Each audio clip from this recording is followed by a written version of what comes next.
Tutorial Kuliah Hukum Lingkungan. Topik ke-20 dari 24 topik. Paradigma atur diri sendiri dalam masyarakat adat. Disediakan di channel Global Tutorial. Paradigma atur diri sendiri, ADS. Paradigma atur diri sendiri, self-regulation paradigma, mengandung pengertian bahwa pengelolaan lingkungan hidup didasarkan pada kesadaran di luar campur tangan negara. Kesadaran tentu dilandasi rasionalitas dan ajaran-ajaran yang menuntun pada pilihan-pilihan tindakan yang bertanggung jawab dan tindakan yang tidak bertanggung jawab. Kesadaran untuk melakukan upaya perlindungan dan pengelolaan lingkungan hidup dalam konsep paradigma ADS menuntun orang pada pilihan-pilihan tindakan yang berkehendak baik untuk melindungi dan mengelola lingkungan hidup. Eksistensi paradigma atur diri sendiri atau ADS dalam masyarakat adat. Diskursus tentang paradigma ADS dalam pengelolaan lingkungan hidup menjadi mengemuka setelah diketahui bahwa paradigma ada dalam pengelolaan lingkungan hidup tidak efektif dalam menurunkan terjadi kerusakan lingkungan hidup. Akan tetapi di dalam kehidupan masyarakat ada, paradigma ADS sudah sangat menjadi bagian integral dalam menjalankan kehidupannya. Dengan kata lain, apabila dilihat dari kehidupan masyarakat adat, paradigma ADS dalam pengelolaan lingkungan hidup bukan hal baru, jauh sudah eksis sebelum sekarang diwacanakan dalam dunia akademik. Secara akademik, masyarakat adat atau masyarakat hukum adat merupakan pengertian yang menunjuk pada masyarakat yang secara turun-temurun hidup menetap dalam suatu wilayah, lokalitas tertentu. Kehidupan mereka atau keberlanjutan hidup mereka sangat mengandalkan pada lingkungan hidup dan keberadaan sumber daya alam yang ada di wilayah, lokalitas tertentu di mana mereka bertempat tinggal. Oleh karena itu timbul kesadaran yang kemudian menjadi ajaran di dalam masyarakat adat bahwa lingkungan hidup dan sumber daya alam merupakan bagian tidak terpisahkan dari keberadaan manusia dalam alam semesta. Bahwa lingkungan hidup dan manusia merupakan unsur-unsur dalam ekosistem kehidupan yang harus saling menjaga demi keberlanjutan kehidupan. Penghargaan terhadap nilai-nilai intrinsik lingkungan hidup dan sumber daya alam, bukan karena lingkungan hidup dan sumber daya alam dapat dimanfaatkan masyarakat adat untuk kehidupannya, tetapi karena ada ajaran bahwa manusia dan lingkungan hidup merupakan komponen-komponen dalam alam semesta yang harus saling menghargai demi keberlanjutan kehidupan. Inilah pandangan tentang hubungan manusia dengan lingkungan yang disebut sebagai pandangan biosentris sebagai koreksi terhadap pandangan antroposentris. Demikianlah, kesadaran untuk melindungi lingkungan hidup berangkat dari suatu ajaran yang dilaksanakan oleh masyarakat adat, jauh sebelum negara, termasuk NKRI, ada. Penjabaran paradigma ADS dalam kehidupan sehari-hari ini yang dilaksanakan terus-menerus ini kemudian membentuk pola yang tetap dan teratur. Inilah yang menjadi landasan terbentuknya apa yang disebut sebagai kearifan lokal. Oleh karena itu adalah benar apabila dikatakan bahwa untuk memenuhi target-target dalam pelaksanaan pembangunan berkelanjutan maka salah satu syaratnya adalah penghargaan terhadap eksistensi masyarakat adat. Tanpa peran mereka, keberlanjutan kehidupan bisa terancam atau setidaknya akan berkualitas buruk. Tanpa peran mereka, beban negara untuk melakukan upaya perlindungan dan pengelolaan lingkungan hidup akan menjadi berat.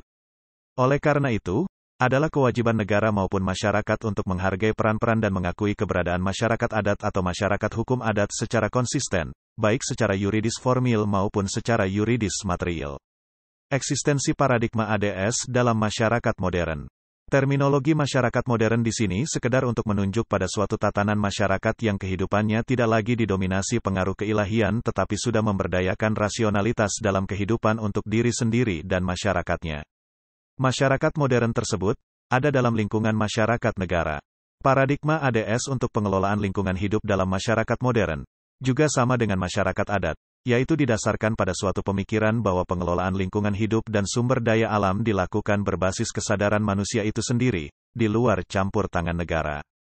Akan tetapi, berbeda dengan masyarakat adat, kesadaran perlindungan dan pengelolaan lingkungan hidup tersebut kemudian diwujudkan dalam kebijakan-kebijakan yang lahir dari masyarakat di tingkat global maupun nasional.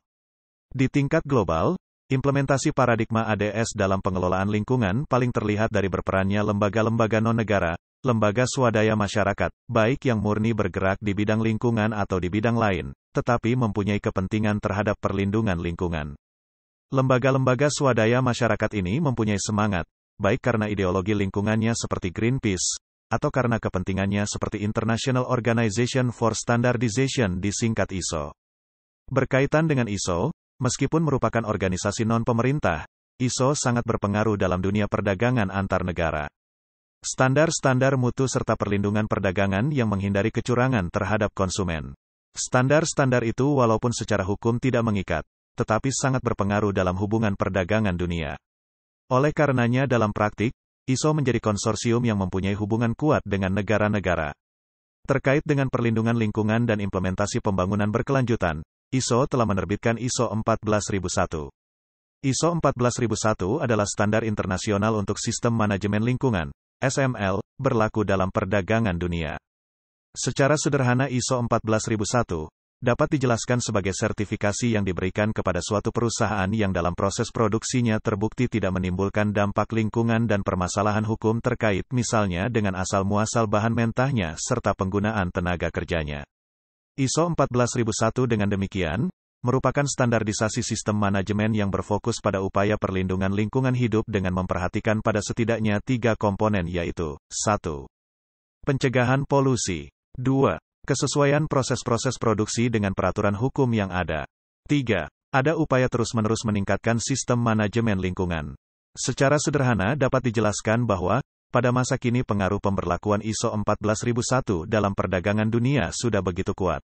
Negara-negara produsen mau tidak mau harus tunduk pada persyaratan sebagaimana ditentukan dalam skema ISO 14001 apabila menginginkan produk bisa dijual, khususnya ke Eropa Barat. Masih di tingkat global, lembaga non-pemerintah yang memegang sangat teguh ideologi perlindungan lingkungan seperti Greenpeace, sudah mempunyai pengaruh besar dalam upaya-upaya perlindungan lingkungan. Greenpeace merupakan lembaga swadaya masyarakat di bidang lingkungan global, yang memiliki cabang di lebih dari 40 negara dengan kantor pusat di Amsterdam, Belanda. Dilihat dari perspektif historis, Greenpeace didirikan di Vancouver, British Columbia, Kanada pada 1971. Greenpeace pada awalnya bernama Don't Make a Wave Committee, sebuah nama yang digunakan sekelompok orang aktivis lingkungan, untuk menghentikan percobaan nuklir yang dilakukan pemerintah Amerika Serikat di Amehitka, Alaska. Para aktivis tersebut mengirimkan kapal sewaan, Phyllis Cormack, yang diubah namanya menjadi Greenpeace, ke lokasi pengujian nuklir. Selanjutnya mereka lalu mengadopsi nama Greenpeace menjadi nama organisasi. Sekarang Greenpeace menerima pendanaan melalui kontribusi langsung dari individu maupun yayasan, tetapi tidak menerima pendanaan dari pemerintah. Kegiatan-kegiatan mereka pun juga dilakukan di daerah-daerah di Indonesia. Advokasi maupun gerakan-gerakan yang sifatnya langsung merupakan aktivitas Greenpeace yang sesungguhnya bermaksud menyadarkan kita semua bahwa perlindungan lingkungan hidup merupakan persoalan pemerintah saja, tetapi persoalan bersama yang harus diatasi bersama. Di tingkat nasional implementasi paradigma ADS dalam pengelolaan lingkungan paling terlihat dari berperannya lembaga-lembaga non-negara, lembaga swadaya masyarakat, serta upaya-upaya yang dilakukan oleh perseorangan ataupun mereka-mereka yang sangat peduli pada persoalan lingkungan hidup di Indonesia. Dibandingkan dengan kegiatan Greenpeace misalnya, memang terobosan-terobosan perbaikan lingkungan hidup yang diprakarsai oleh gerakan-gerakan di luar pemerintah ini, memang belum menunjukkan hasil yang signifikan. Akan tetapi, sebagai sebuah inisiasi yang datang dari masyarakat, keberadaan dan peran mereka ke depan layak diperhitungkan. Di dalam Perundang-undangan Lingkungan Hidup pun dari Undang-Undang Nomor 23 Tahun 1997 juga di dalam Undang-Undang Nomor 32 Tahun 2009, eksistensi mereka pun telah diakomodasi dan mewujud misalnya dalam pengaturan tentang hak gugat organisasi lingkungan hidup.